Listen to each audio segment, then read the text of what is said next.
The cowboy stopped the wedding with one sentence, then asked the town's most feared widow to ride home with him instead. A rifle cracked somewhere beyond the snow-covered hills, just as Ivy Bennett pressed her back against the burning barn wall. Smoke clawed at her throat. Colt Walker grabbed her wrist hard enough to steady her, while a little girl cried upstairs behind a locked door. And through the firelight, someone whispered the dead man's name again. Would you have trusted him after that first kiss? The wind pushed hard through Dry Creek that morning, carrying dust, snow, and the smell of wet horses down Main Street. Folks stood shoulder to shoulder outside the auction platform, with their collars turned up high. Boots scraped frozen mud. Wagon wheels creaked. Somebody laughed too loud near the feed store. Ivy Bennett kept her eyes on the ground. Her gloves were old and split at the fingertips from winter sewing work.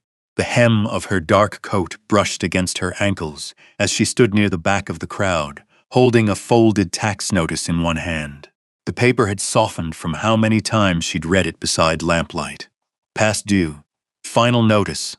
Malcolm Pierce stood on the wooden platform in a gray wool coat with a silver watch chain stretched across his vest. Dry Creek's bank belonged to him. So did half the debts in town. And unless payment is settled by Friday, he announced, the Bennett property transfers to Pierce Financial Holdings under territorial collection law. A few people glanced toward Ivy. Most looked away fast. Malcolm noticed her anyway. Well now, he said, smiling without warmth. Mrs. Bennett decided to join us after all. The crowd shifted uncomfortably. Ivy said nothing.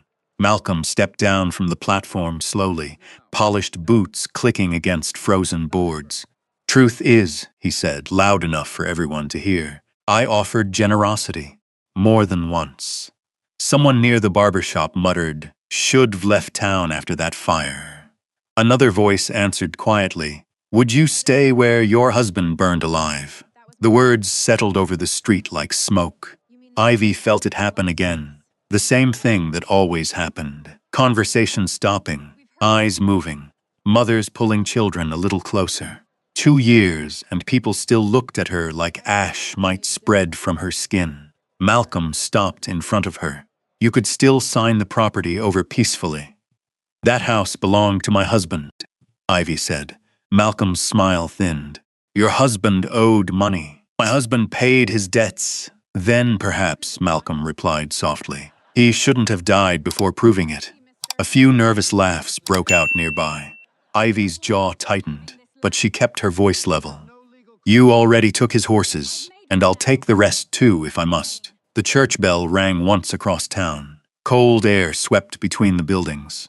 Then someone rode in.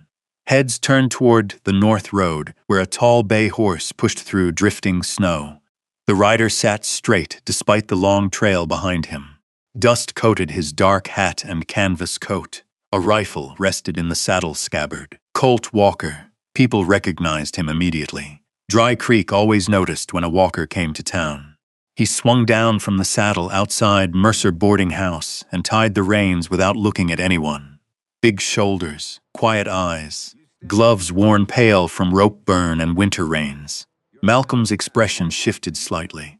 Walker, he called. Back from Montana already? Colt nodded once. Drive ended early. You hear about the new territorial inheritance law yet? I heard. A silence stretched between them. Everybody in town knew about Colt's situation. His brother dead. The ranch tied up in probate. A little girl barely 9 years old, living alone up at Broken Ridge, with only a cowboy uncle trying to raise her. Not proper, according to the county clerk. Not stable. Not enough. Malcolm folded his gloves slowly. Shame about that land requirement. Fine ranch, too. Hate seeing good property fall into government hands. Colt looked toward Ivy then. Just one glance. But it stayed there longer than expected. Ivy noticed it immediately. So did everyone else. Malcolm chuckled under his breath. Careful, Walker. Folks say bad luck follows that woman. Colt finally looked back at him. Folks say plenty. Then he walked past the crowd and disappeared inside the boarding house. The auction resumed, but Ivy barely heard it. Her stomach felt hollow. Cold had crept through her boots hours ago. By sundown, snow started falling harder. Dry Creek glowed dim beneath oil lamps and frosted windows. Piano music drifted out from the saloon across the street while wagon drivers crowded into Ruth Mercer's dining room for stew and coffee. Ivy sat alone near the back corner with a chipped cup warming her hands. Nobody joined her table. Ruth set down fresh coffee without asking. "You eaten today?" "I'm fine." That wasn't the question. Ivy managed half a smile. "Little soup this morning." Ruth sighed and disappeared toward the kitchen. The front door opened again with a burst of wind. Conversation dipped lower. Colt Walker stepped inside, brushing snow from his shoulders. He scanned the room once. Men watched him over whiskey glasses. Then he walked straight toward Ivy. A chair scraped across the wooden floor. He sat down across from her. Up close, he looked tired. Not weak, just worn thin around the edges. Ivy stared at him carefully. "You lost?" "No." "Then people are staring because you picked the wrong table. I picked this one on purpose." The piano downstairs from the saloon carried faintly through the wall. Colt removed his gloves slowly.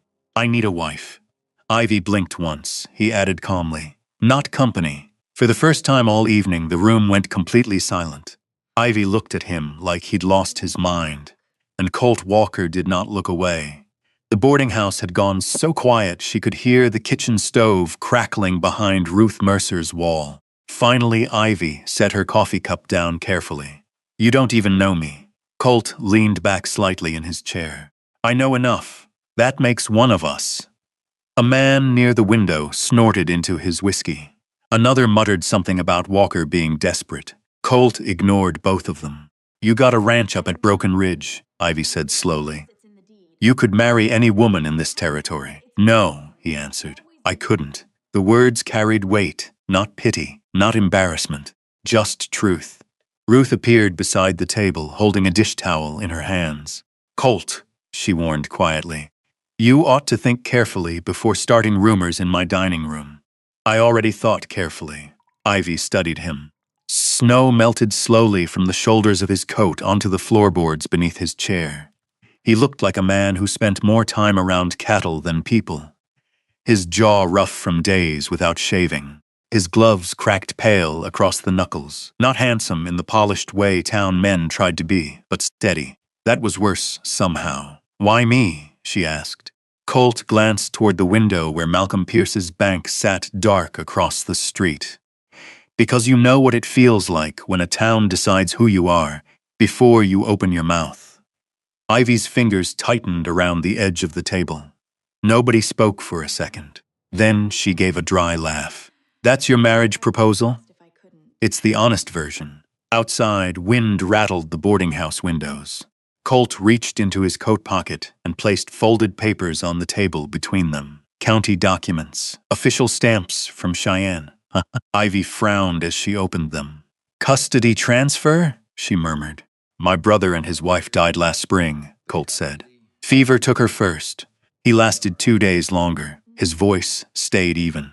Their daughter's mine now." Ivy looked up. "Clara." He nodded once. "She's 9, quiet kid, smart." He paused. "Territory says a ranch household needs a proper female guardian if land passes to a minor. And if you don't marry, the state appoints one." Realization moved slowly across Ivy's face. They'll take her. Maybe not today. Maybe not next month. But eventually. Colt looked down briefly at the papers. "And men like Malcolm Pierce are already circling." The room suddenly felt smaller. Ruth lowered herself into the empty chair beside Ivy.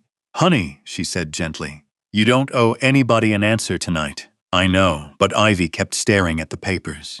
A little girl alone on a winter ranch. A cowboy trying not to lose the last thing his brother left behind. And Malcolm Pierce waiting like a vulture for both of them to fail. "You understand what people will say?" Ivy asked quietly. "They already say it. They'll think I trapped you." Colt shrugged faintly. "Folks in Dry Creek think plenty without help." One corner of Ruth's mouth twitched like she was trying not to smile. The clock near the stairway ticked loudly. At last, Ivy folded the documents closed again. "You asking for a wife," she said carefully, "or a housekeeper?"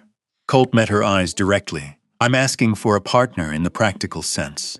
Nothing else unless you want it. No flirting, no charm. That honesty unsettled her more than sweet talk would have. I don't trust easy things, Ivy admitted. Good, Colt said. Neither do I. Snow fell harder overnight. By morning, Dry Creek looked buried beneath white drifts and chimney smoke. Ivy stood outside her small house with one carpetbag at her feet, while Ruth wrapped a scarf tighter around her neck. You can still say no, Ruth whispered. Ivy glanced toward the wagon waiting near the road. Colt sat in the driver's seat, holding the reins loosely. Beside him was a little girl in a brown coat and knitted mittens too large for her hands, Clara Walker. The child watched Ivy carefully from beneath the hood of her coat without smiling once. Ivy looked back at her tiny house, one window cracked, one porch rail loose, the place where her husband's boots used to sit beside the door. Then she looked toward Malcolm Pierce's bank across town. A man was already measuring the property line with his eyes. I don't have much left here, Ivy said softly. Ruth squeezed her hand. Sometimes that's the only reason people find somewhere better. The church wedding happened before noon. No flowers, no music. Just a preacher with red hands from the cold and 2 signatures in a record book. A few townspeople stood in back, mostly to gossip. Malcolm Pierce watched from outside beneath the awning of the feed store, silver cane planted in the snow. When the ceremony ended, Colt held the church door open for Ivy, not touching her, not rushing her, just waiting. She stepped out beside him into the hard winter sunlight. For a moment, nobody spoke. Then Clara quietly reached up and took Ivy's gloved hand, small fingers, cold from the weather. Ivy looked down in surprise, but the little girl kept her eyes on the snowy street ahead. Broken Ridge Ranch waited somewhere beyond the mountains.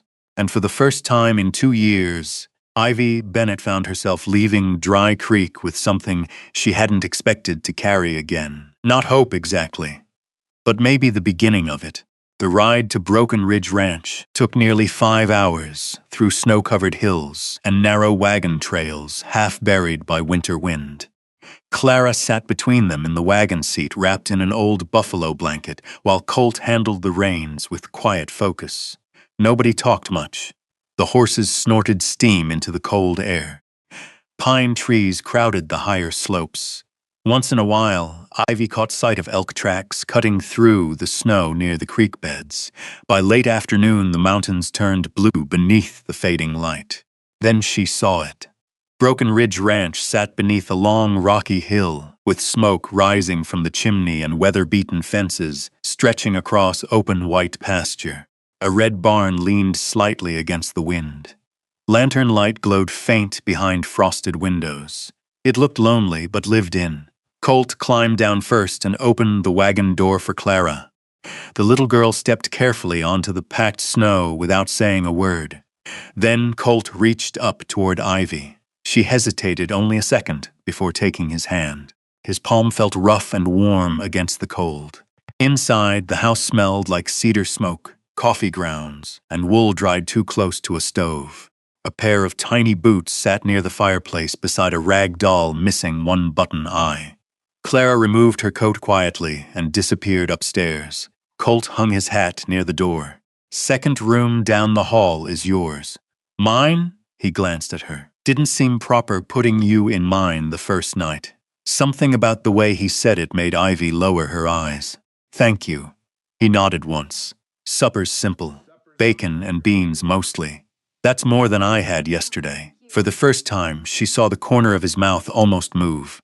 The evening passed awkwardly at first. Colt ate slowly at the kitchen table while Clara pushed beans around her plate with a spoon. Wind rattled the windows hard enough to shake the lamp flame. Ivy noticed things without meaning to. Colt folded Clara's napkin before she could drop it. He checked the stove twice between bites. He always gave the child the last biscuit. Small habits, quiet ones. The kind people built when nobody was watching. Later, after Clara had gone upstairs, Ivy rolled up her sleeves and started washing dishes in the tin basin near the stove. You don't have to do that, Colt said. I know. He stood there a second longer than necessary before stepping outside to bring in firewood. Ivy watched him through the frosted window, carrying logs beneath the moonlight. Snow caught in the shoulders of his coat while the barn lantern swung softly in the wind. A man built from silence, she thought. The next morning came gray and bitter cold. Colt left before sunrise to check fencing near the north pasture. Ivy woke to the sound of boots crossing the porch and the distant creak of saddle leather. When she came downstairs, Clara was already sitting near the stove, reading from an old-school primer. The child looked up cautiously. "There's coffee," she said quietly. Ivy blinked in surprise. Clara pointed toward the stove where a blackened pot sat wrapped in cloth to keep warm. "He always leaves some." Ivy poured herself a cup. Strong, bitter, still hot. The kitchen windows rattled softly under the wind. "You like horses?" Clara asked suddenly, without looking up from the book. "Yes. We got one everybody says should be put down." That afternoon, Clara led Ivy out to the far stable where an old chestnut mare stood stiff-legged beneath a wool blanket. One front leg dragged slightly when she shifted weight. "Her name's Maybelle," Clara whispered. "Uncle Colt says she's earned the right to stay even if she's no use anymore." Ivy reached gently toward the mare's neck. The horse flinched at first, then settled. "She's got soreness in the shoulder," Ivy murmured. "Not the leg." Clara looked surprised. "Really? She compensates when she walks."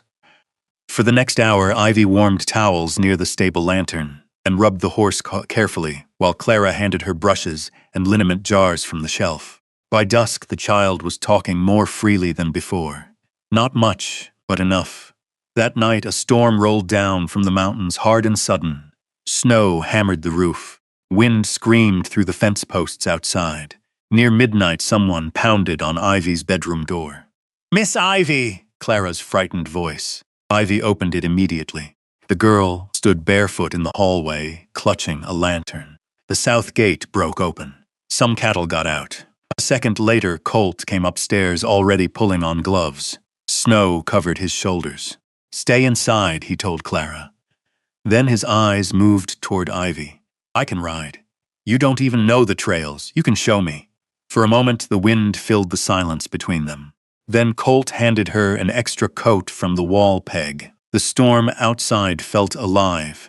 Snow slashed sideways beneath the lantern glow as they rode along the ridge searching for scattered cattle. Ivy's fingers burned from the cold, even through leather gloves.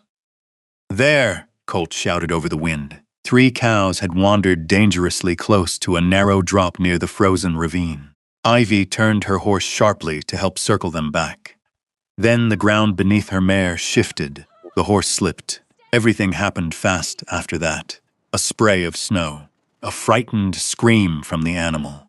And suddenly Ivy was sliding sideways toward the edge of the ravine. Colt lunged from his saddle and caught her coat just before she fell completely.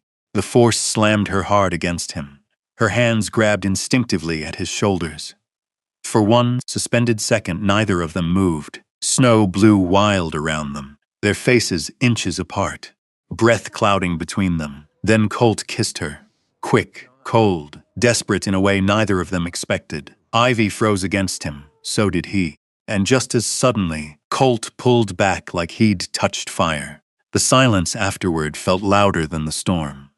"We should get back," he said roughly. Neither of them spoke the entire ride home. But later that night, after Ivy changed clothes and blew out the lamp beside her bed, she opened her door slightly and stopped. Clara was asleep on the hallway floor beneath a blanket, curled up beside Ivy's door instead of hiding behind her own locked one. And downstairs, long after midnight, Ivy could still hear Colt Walker pacing softly across the wooden floorboards. Morning came sharp and pale. The storm had passed, but Broken Ridge Ranch sat buried beneath heavy snowdrifts that reached halfway up the porch steps. Ivy found Colt outside before sunrise, splitting frozen wood beside the barn. Neither of them mentioned the kiss. Not over coffee, not while feeding horses. Not even when their hands brushed reaching for the same saddle strap near the stable wall. That silence followed them for days, but it changed things anyway. Clara noticed first. The little girl started sitting between them at supper instead of at the far end of the table. Once, Ivy caught her watching Colt when he handed Ivy the last biscuit without thinking about it. Children noticed small things adults tried to hide. 3 days later, Ivy rode into Dry Creek with a basket of mending and a list folded inside her coat pocket. Flour, lamp oil, thread. The town looked gray beneath low winter clouds. People stared when she walked into Wilkes General Store, wearing Colt Walker's heavy wool scarf around her neck. Old Mrs. Turner whispered something near the pickle barrels. A man near the stove muttered, "Walker must be blind." Ivy ignored them and paid for her things quietly. Then Malcolm Pierce stepped through the store doorway. Snow melted slowly from the brim of his black hat. "Well," he said smoothly, "Mrs. Walker now, I suppose." The room grew quieter. Ivy folded her receipt carefully. "Afternoon, Mr. Pierce. I heard congratulations are in order." His eyes moved toward the scarf around her neck. Interesting choice by Walker. Men do foolish things in winter. She started toward the door, but Malcolm blocked it with his cane. "You should know," he said softly. "People are already asking questions. People always ask questions. About the fire." Ivy's expression hardened. Malcolm lowered his voice further. "A barn burns down near you once. Maybe it's tragedy. Twice starts sounding like habit." The store clerk looked uncomfortable. Ivy stepped closer instead of backing away. "You seem awfully interested in old fires." Something flickered behind Malcolm's eyes. Only for a second. Then he smiled again. "Careful, Mrs. Walker. Dry Creek buries women quicker than men." When she returned to Broken Ridge near dusk, smoke rolled black against the sky. Ivy dropped the reins instantly. The West Hay barn was burning. Flames roared through dry timber, while ranch hands hauled buckets from the pump in frantic lines across the snow. Horses screamed from nearby corrals. Colt stood near the doorway, coughing through smoke while trying to force open the side stall. "Colt!" He turned at her voice. For one terrible second, Ivy thought he'd run back into the fire. Instead, he staggered out, carrying a saddle blanket over one arm. The roof collapsed behind him with a burst of sparks. Clara stood wrapped in a coat beside the water trough, crying silently. Ivy ran straight to her. "It's all right," she whispered, kneeling in the snow. "You're safe." But Clara shook her head hard. "They're saying you did it." Ivy looked up. 2 ranch hands stood near the fence, whispering. One of them wouldn't meet her eyes. And somewhere behind them, someone muttered low enough to almost miss. "Where that woman goes, fire follows." The words hit colder than the wind. Later that night, the burned barn still smoked beneath the moonlight. Colt sat at the kitchen table with soot dark across his jaw, while Sheriff Amos Reed thumbed through a notebook beside the stove. "Could started from the lantern hooks," Amos said. "Hard wind tonight." Colt stared at the black coffee in front of him. "Maybe," but Colt looked toward the window. South latch was cut. Silence settled heavily. Amos glanced briefly toward Ivy. "You got enemies, Walker. Not enough to burn winter feed." Ivy stood slowly. "I want to see the barn." "You don't need to," Colt said immediately. "I do." The snow outside crunched beneath her boots as she crossed toward the ruins carrying a lantern. Smoke still drifted through the beams. Half the roof had fallen inward. Something silver caught the lantern light near the collapsed stall wall. Ivy crouched slowly, then froze. A lighter. Small.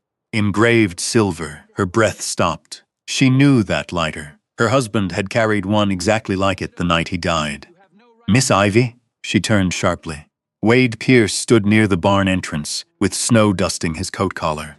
Malcolm's son looked cleaner than most ranchmen. Soft hands, expensive boots, and eyes that watched too carefully.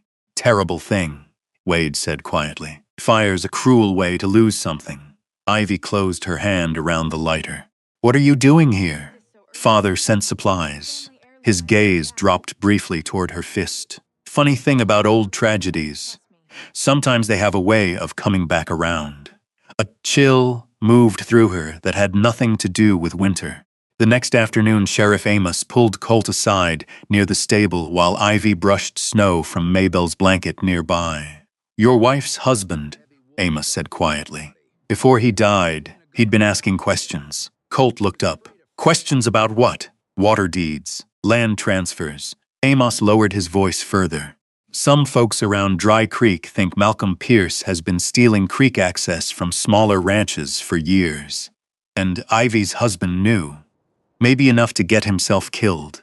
Colt's jaw tightened. That night the wind rose again, and sometime after midnight Ivy woke to Clara screaming. The child's bed was empty.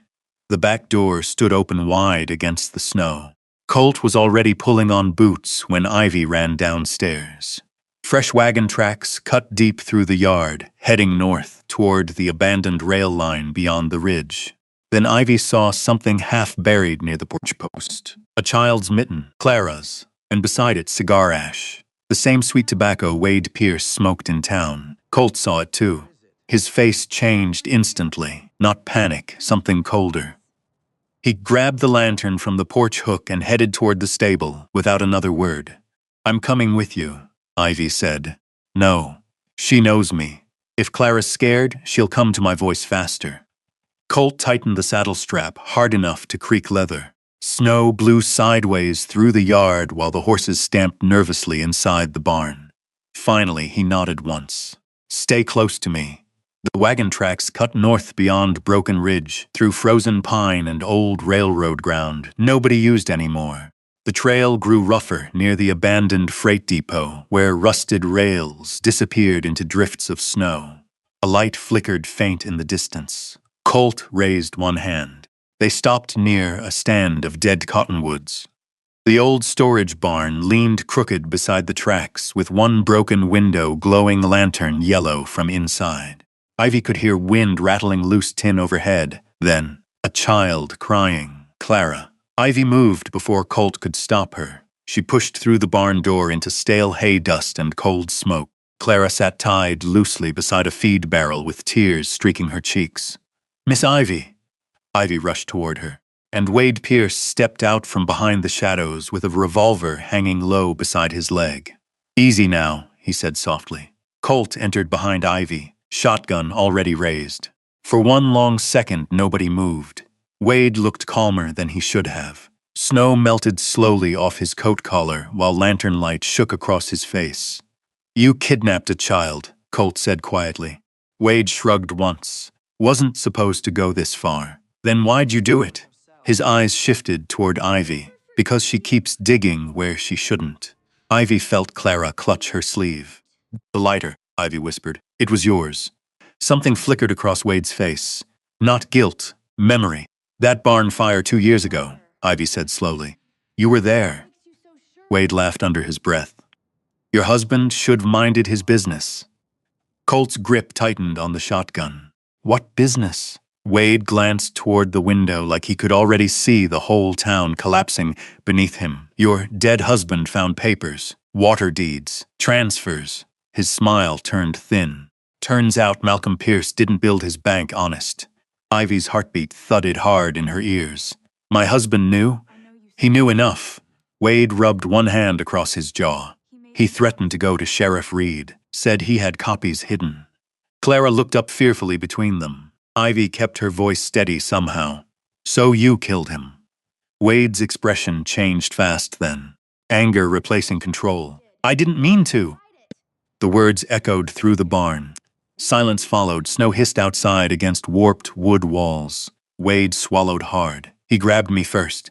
We fought. His breathing turned uneven. Lantern got knocked over. Fire spread too damn quick. Ivy stared at him. 2 years. 2 years carrying the weight of whispers and stares and closed doors while the real truth sat drinking whiskey beside his father in town. You let them blame me, she said quietly. Wade looked away first. My father handled the rest. Something inside Colt finally snapped loose. He stepped forward with murder sitting plain in his eyes. Wade saw it immediately and raised the revolver. Clara screamed, but Ivy moved first. She caught Colt's arm hard enough to stop him one step before the gunfire. If you become them, she whispered shakily, we lose everything. Colt stood, frozen beside her. breathing hard, the shotgun slowly lowered. Outside came the sudden thunder of horses. Sheriff Amos Reed burst through the barn doors with 2 deputies behind him. Wade turned sharply toward the sound. Big mistake. Colt crossed the distance in one violent movement and slammed him against the feed wall before the revolver could rise. The gun hit the dirt floor beside the hay bales. Deputies grabbed Wade immediately. The barn filled with shouting, lantern smoke, frightened horses. But Ivy barely heard any of it.